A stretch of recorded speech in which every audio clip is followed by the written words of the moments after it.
Hello and welcome to Data for Good. I'm Joseph Vaughan from Zuma. Our team works in a world of recruitment for data analytics and engineering, supporting tech businesses and data professionals in Berlin. Now, in today's Data for Good podcast, I'm talking to Laura Meilke, Senior Data Scientist at Green City Solutions in Berlin. Hi, Laura. How are you today? Hi, I'm fine. How are you? Good. Yeah, really good. Thank you. Really good. I'm really looking forward to today's topic, Laura, learning about the point at which data meets the critical need and the critical topic of environmentalism. But before we get into that, could you start by telling us, how did you first get into the whole world of data? Sure. Thanks for having me, because I like to talk about this topic too. So I actually studied computer science at the Free University in Berlin, and that's where I got into machine learning first, and then I changed to the technical university to get more courses about machine learning and statistics, deep learning, everything I could get my hands on actually. And I was actually always working part-time next to studying. So when I started to get into machine learning, I also tried to find jobs in this direction to learn more, to get a more practical side of it. And had the luck to work on very different and interesting projects like face recognition, material testing, I think that's what we call it, autonomous driving, very different fields, but mostly deep learning and image recognition, image processing. Interesting. So from your study in machine learning, you've taken that all the way up to your current career position at Green City Solutions. Exactly.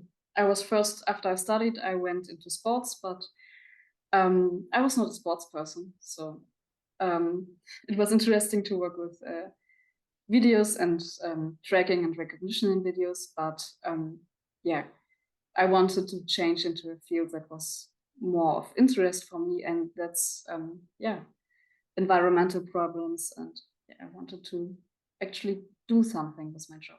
So that's how I ended up at Green City Solutions. Oh, fantastic.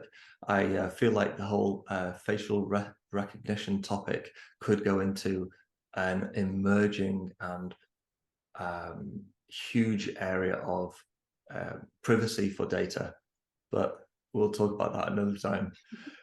So you're working for Green City Solutions in Berlin. Could you tell me, in a nutshell, who are Green City Solutions, and tell me what the business is doing in the field of data?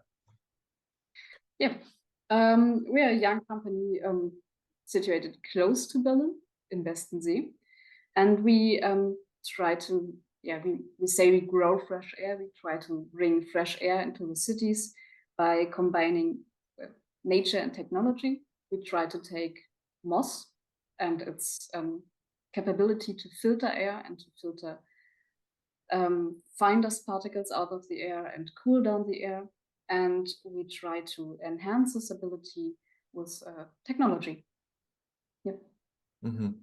And how does this pursuit, the company's makeup, how does this meet your line of work of data science? Yeah, well, we got the moss, which is a living bee, and for it to do its work, it has to stay alive. And of course, we want to wanted to stay alive. We wanted to work, to live, and for that, we have a bunch of sensors. We have a system of intelligent irrigation, ventilation, and software that tries its best to keep the moss alive and happy. And since we want to install these filters all over the world, we have very different situations for the moss, like different air, different water, sunlight, warmth, temperature, all these differences, humidity. And currently we have a lookup table to change the settings of the system to keep the mouse happy. But we would like to automate this, to automate the process of keeping a perfect environment for the mouse. And that's where the data science comes in, because it's not such an easy task to determine if the mouse is happy. We have awesome mouse experts who can look at the mouse and say, oh, that's good mouse. But yeah, that's a simple task for an experienced human. They look at it and say, oh, it's green. But from a computer science perspective, green is not that easy. You can take a picture and you could say, oh, in this range of RGB, that's green. But the same green can look different depending on light conditions, camera, shadow on the mouse. All this influences how you see green, how it ends up in the image. Interesting. Yeah. Same goes for other factors of moth health, like, for example, we would like to know if there's weed between the moss, like mushrooms or dandelions. If the moss is growing all over the mat we put it on, so if there are gaps in the moss, or if there are minerals on the moss, like salt from the water. So if we spray it with water and the water evaporates, it can leave residues. So we would like to see those too. And as a human, that's really easy, but for a machine, for an algorithm to define those elements, it's pretty hard. But it's actually the perfect task for machine learning, a task that is easy for a human and hard to define from a mathematical perspective. And that's what we would like to do with machine learning. So we would like to train a neural network that can look at moss and say, that's good moss. Wow, fantastic. And Green City Solutions is the focus of your environmental, or where is the focus of your environmentalism in terms of introducing machine learning and automation to that of moss? Sorry? What I'm thinking of cities or countries. Where globally does Green City Solutions operate? Yeah, so we currently operate mostly in Germany, since we are based in Germany, but we also operate in England, for example. But our goal is to introduce our product all over the world, mostly in cities where the fresh air is needed. So if you live in a city and have a hard time getting fresh air, or if you have a hard time in a city to install plants or something like this, then we want to be there and help to get clean and cool air. But we are growing gradually. I see. So break it down really simply for me then. If I am part of an organization in Bangkok or Singapore, and I am to adopt Green City solutions, how would that adoption help in our pursuit of environmentalism? What could you do for us? So we have different projects. So for example, you could install our product on a public place, so that people passing by could, we have a little bench in front of the product, installed in the product. You could sit in front of it and benefit as a passerby from the fresh air. But you could also put it in a mall, for example, to get better air while you are shopping, or maybe at a sports event if there's no shade and the air is very hot. But you can also use it to get people to interact with environmentalism and to get their attention for the problem, because it's not a small product. People talk about it as they pass by. We also have screens installed in some products, so you can put information on it and get people to interact with the idea of how to get better air, how to improve living in the city. So that would be possibilities. Interesting, very interesting. If we think about Berlin from a data science perspective, what has been the impact of Green City Solutions? Or can you think of a project where Green City Solutions has had an impact on Berlin?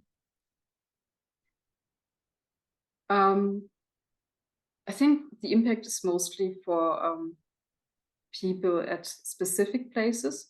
So it's not like you can put a big volume of air through it, but that's a hard question. Can you think of any projects that have been Berlin focused where you have had to apply your data science expertise? Actually, my expertise is more for the MOS in general and not based on specific locations. So we try to be, non-specific in this. So my focus is to not be bound by a specific place and make the product work in every place. So if you have Berlin with its temperature and humidity, it's very different to say, let's say Cork. It's completely different. And my goal as a data scientist would be to take all this data from different places and see how I can make the most happy in every environment. So I want to make it transferable. Interesting. I I know from previous conversations about your passion for environmentalism and where that meets data science. If you think about the work that you're doing in data science for moss and air regeneration, how do you think data science can affect other areas of environmentalism? Interesting question. I think data science or data in general has always influenced environmentalism. So if you think about the biggest problem or topic, climate change, we only really know about it because we gathered weather data over the last 100 years. Otherwise, of course, we would feel it's getting warmer, but we wouldn't know. And the same goes, for example, for insects. We only know they have been declining in mass because we have gathered the data. We have awesome scientists who gather this data, check for insect masses since I think at least the 70s. And otherwise we wouldn't know what we've lost so far, and we wouldn't know what to do, where we need to do something, that we need to do something. Same goes for, like, let's say, animal tracking. We track a lot of animals and check the populations, their migration paths, and all this gives us information about whether a population is declining or healthy, or how we could help them. And of course, we always have used statistics to tackle those problems. But yeah, nowadays we get, thanks to more powerful processors, more power to get bigger models, to answer bigger questions, to see the whole environment with our data. We also gather more data because we have the power and the space to do this. So I think, our ability to help the environment grows with our computing power. There are things that we can do with the data and things that we cannot, should not, and should do with the data. It makes me think, when I speak to data professionals across Berlin in myriad industry areas, what we do with the data is so important. And also in the interpretation of that data, I think of bias. And I think of confirmation bias, selection bias, availability, historical, recall. There are various types of bias. In your industry, environmentalism for data, how can we challenge those biases and even overcome them? Yeah, that's actually interesting. So as I said, I worked in face recognition before, and there bias is a very important topic, a very controversial topic, because, of course, you know the problems where people of color are not represented in data sets for face recognition, so they can't profit from face recognition software. But actually, when I changed line of work to environmentalism, I did not think that much about bias because, well, it felt so scientific, I would like to say. So I said it's I don't know, like objective data. But I think there's another problem with bias in environmentalism, and that is how the data is perceived. So mostly we have the problem with how the data is gathered, but here we have people who see our data and still say that there's no climate change. And we have to ask ourselves, why do people think that? And how can we change that? And when I looked into it, I actually found an interesting project from the UBA, it's the Umweltbundesamt in Germany, and they gather a lot of environmental data, and they try to identify the bias and try to find ways how to better communicate results of scientific researches for people to accept them and understand them. And one interesting bias was, for example, not only the complete denial of environmental problems, but loss aversion, which means people would rather minimize loss than gain some profit. So when you want people to interact with the environment and better themselves, you have to say, for example, you shouldn't say save energy, you should say minimize energy loss. And this little formulation can change the whole perception of the same results. And I found it really interesting, and I think especially for us as an environmental company, that should also influence how we work, how we communicate what we do, so that our product can actually do what it is supposed to do and help, so that people can accept it and understand it. Interesting. Yeah, communication and language, I guess, is what you're pointing out. Yeah. So the type of language we use to allow people to interpret the data and act upon it in the right way. Exactly. All right.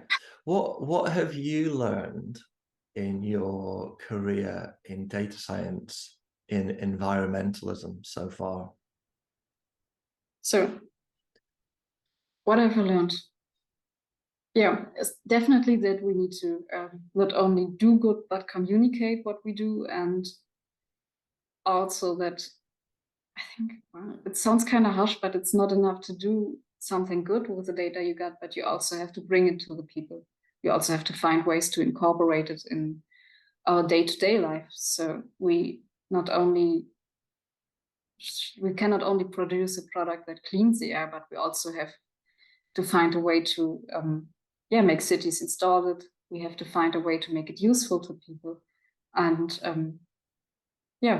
to spread this good, because otherwise it's only a nice idea. And it has to go hand in hand. So we, for example, we installed screens in our product, so you can also show advertisements. And it doesn't sound like fun, but it helps. I can imagine, and you would be helping someone like me walking by in the street to better understand your product and how it could help the environment, and that is something that we should all be bought into. So again, it comes back to communicating what we do with the data and getting people to interact with the solutions that Green City Solutions or any other organization in environmentalism provides. Awesome. Conscious of time, and we could continue on the data for environmentalism path. I would like to know, if you have any, and what tips would you give for people wanting to get into your industry, to get into data science?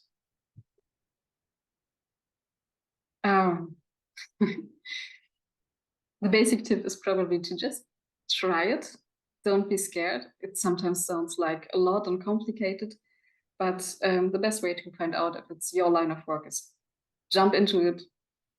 Just check out some projects online, read some papers. But I think also, no matter where you come from, like if you do some Udemy courses or studied at the university, or just do it at home. You can do it on your computer or the cloud. It's fine, but you should read a lot, and you should be curious. There are so many papers online you can access for free. There are projects for free, tutorials. There's everything. So don't stop wherever you are. There's always a new method. There's always a new data set. And I think the best part about machine learning is that it's incredibly creative. You can do everything you want in every topic you want, in every line of work you want. But the basis for this creativity is knowledge. So you should get this knowledge. Interesting. So data science and machine learning, it doesn't have to be this formulaic, prescriptive idea. You can still be very creative within that domain. You have to be, I think. It's no good to just learn what you have to do. You have to find new ways and understand the data, and really dive into it and find new steps on this way. So really be creative if you get into it. Fantastic. Thank you very much. And that also might bring us back around to bias in data and how that data is used, but let's not go there this time. That's an endless topic, but really interesting. Yeah. Laura, thank you very much for today. Really appreciate your insights into data and the impact that it's having on environmentalism. And no doubt there are topics that we could explore and open up for next time. Yeah, absolutely. Super. And thanks for having me. You're very, very welcome. I'll also say to any listeners or viewers, if you have any questions or feedback, drop them in the comment section. Myself and or Laura will follow up promptly. Yeah, I'm happy to discuss all the topics, and I'm glad to hear any insights on them. Super. Yeah, let's explore that some more. Okay, thanks very much, Laura. See you next time. Bye. Ciao, ciao.